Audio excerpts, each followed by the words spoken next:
आपको हमने first video में एक्सप्लेन किया था what is the definition of accounting.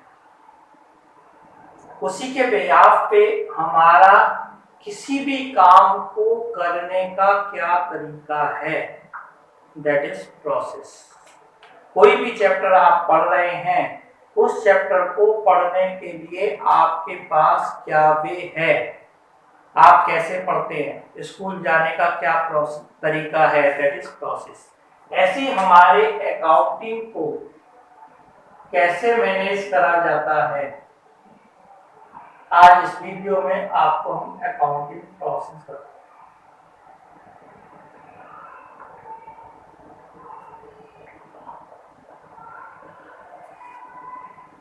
कोई भी कंपनी अगर जो लार्ज स्केल कंपनी है तो लार्ज स्केल प्रोसेस पे अपने को एडॉप्शन कर सकती है, अगर जो स्मॉल स्केल कंपनी है तो अपने को मेंटेन कर सकती है। सबसे पहले क्या करना है, आइडेंटिफिकेशन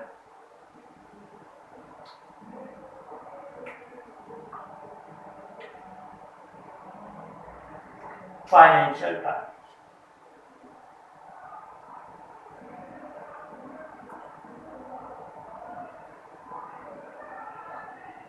सबसे पहले क्या होना चाहिए, बिजनेस के अंदर फाइनेंशियल ट्रांजैक्शन होनी चाहिए। जब बिजनेस के अंदर फाइनेंशियल ट्रांजैक्शन हो गई, अब रिकॉर्डिंग करने के लिए आप क्या सिस्टम मैनेज करके चलते हैं।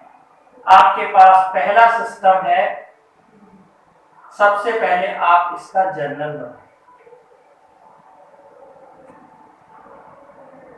जर्नल मीन्स किसी भी चीज को, ट्रांजैक्शन को हम अपनी बुक्स में रिकॉर्ड करने के लिए एक सिस्टम अप्रोच होती है, उसके अकॉर्डिंग सबसे पहले हम जर्नल बनाएं। जो आपको मैंने सबसे पहले डेफिनेशन में बताया, रिकॉर्ड।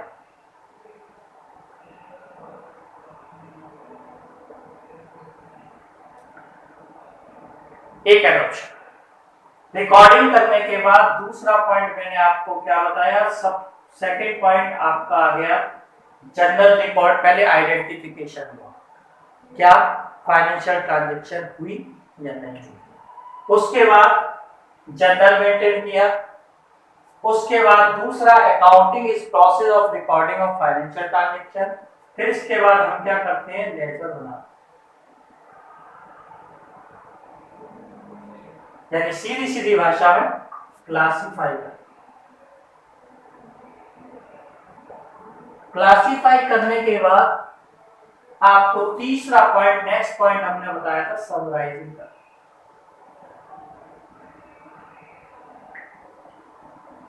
कल वाली लास्ट वीडियो की डेफिनेशन ऑलरेडी कॉपी है। समराइजिंग का मतलब सीधा सीधा सबसे पहले हम क्या करते हैं, आप लोग अगर तो पहली वीडियो देख चुके होंगे तो आपको बहुत बढ़िया समझ में आएगा। Trial balance. ट्रायल का मतलब जो काम हमने किया वो सही किया या गलत किया, उसको सर्च करने के लिए एक स्टेटमेंट बनाते हैं, उसे ट्रायल बैलेंस। इसके बाद businessman trading and profit and loss account.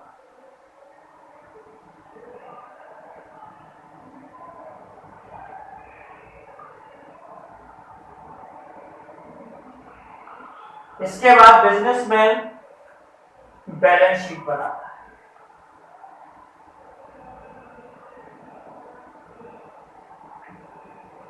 यानी एक बिजनेस में अकाउंटिंग की प्रोसेस क्या है, यानी किसी काम को, किसी कंपनी को कोई चीज मैन्युफैक्चर करनी है तो उसका प्रोसेस क्या है।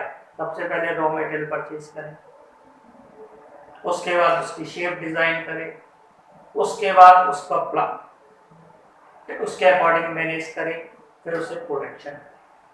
ऐसे यहां पर सीधा सीधा क्या है, पहले सबसे पहले फाइनेंशियल ट्रांजैक्शन को आपने आइडेंटिफाई करना है, उसके बाद आपने जनरल मैनेज करना है। जनरल का मतलब हमने रिकॉर्डिंग सिस्टम है वो आपको आगे जाके मिलेगा बिल्कुल प्रॉपर्टी से। लेजर क्लासिफाई करना मैंने आपको बता दिया, जैसे स्कूल में सेक्शन वाइज क्लासिफाई कर देते हैं, पहले क्लास वाइज, पहले रोल ऐसा नंबर वाइज, फिर सेक्शन वाइज, फिर रोल नंबर वाइज आप उसको क्लासिफाई कर देते हैं। इसके बाद आपको मैंने बताया जब आप ये काम कर लेते हैं आपकी ड्यूटी क्या होती है, एनालिसिस करना।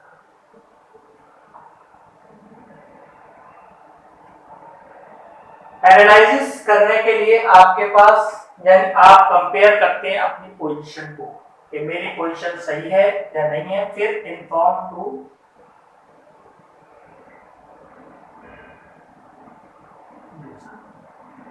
यानी एक अकाउंटिंग प्रोसेस में अगर जो आपका बिजनेस जनरली स्मॉल स्केल में यूज होता है, small scale decision made by the owner, जैसे वो चाहे वैसे अकाउंटिंग को मैनेज कर सकता है, जनरल बना सकता है, फिर उसके बाद उसका लेजर बनाएगा, डेफिनेशन ही कॉपी हो रही है, उसके बाद समराइजिंग करेगा, उसके बाद एनालिसिस करेगा, फिर इन्फॉर्म टू यूजर करेगा।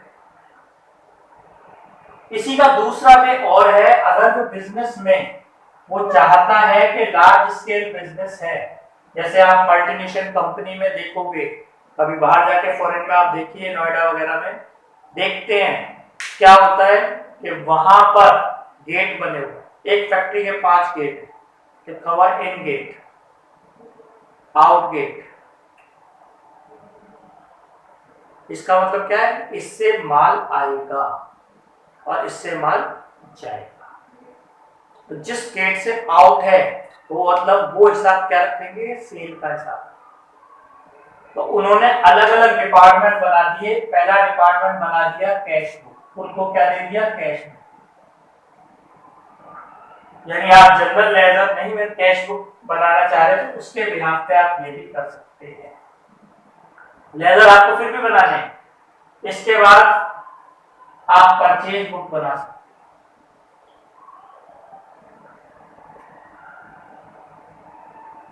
परचेज बुक मतलब आपने जो परचेज किया है, इस चीज की परचेज बुक में क्या आता है, रॉ मटेरियल या फिर गुड्स फॉर सेल।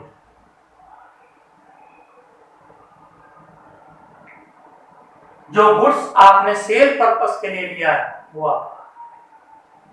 इसके बाद और वो भी कौन सा, ऑन क्रेडिट। क्रेडिट का मतलब यहां पे उधार। परचेज कैश बुक में कैश का हिसाब आ गया, पैसा आता है जाता है उसका सारा हिसाब रहेगा। परचेज बुक में raw material, goods over cell, credit purchase. इसके बाद आपका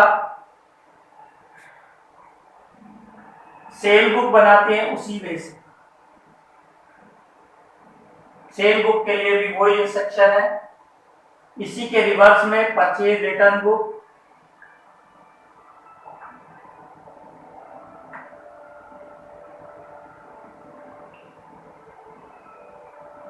उसके बाद आपकी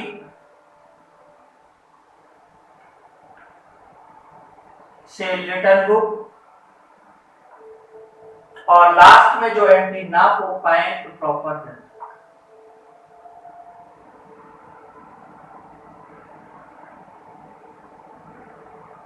यानी एक बिजनेसमैन अपनी अकाउंटिंग को मैनेज करने के लिए, लार्ज स्केल बिजनेस है तो उसने डिपार्टमेंट बना दिए। आप कैश का काम देखोगे इसलिए आप कैश को मैनेज करोगे। ये सेपरेट सेपरेट चैप्टर आएंगे, सिर्फ थ्योरी बेस है आप। इसके बाद परचेज बुक बनाएंगे। परचेज बुक में रॉ मटेरियल और गुड्स आएंगे, वो भी कौन सा, ऑन क्रेडिट जो आपने परचेज किया। इसके बाद सेल बुक बनाएंगे। सेल बुक में भी क्या आएगी, बिल्कुल सेम कॉपी। इसके बाद परचेज रिटर्न बुक में भी आपका क्या आएगा, जो माल आपने वापसी किया due to defection, defected due to rate difference, many reason, आपके पास मतलब का माल नहीं है, लो क्वालिटी का माल है तो आपने वापसी किया। इसके बाद सेल रिटर्न बुक, माल आपको पसंद, सामने वाले को भी पसंद नहीं आया तो वो भी आपको वापसी कर सकता है। जैसे आप किसी को वापसी कर सकते हो ऐसे कोई आपको रिटर्न कर सकता है। इसके बाद मान लिया कोई आपने एसेट्स परचेज की फॉर यूज, ये था परचेज बुक में, और सेल बुक में क्या आएगा, फॉर सेल। क्लियर हो गया। अब इसमें आपका ये सेल बुक ले लीजिए, ओके। इसके बाद एक प्रॉपर जर्नल जो इन सब में ट्रांजेक्शन में ना हो, काम ये सिर्फ आपका एक बुक्स मेंटेन हुई, इन्हीं के बिहाफ पे फिर आपको लेजर बनाने हैं, इन्हीं के बिहाफ पे फिर आपको समराइजिंग करना है, यानी ये वर्क इक्विवेलेंट जर्नल।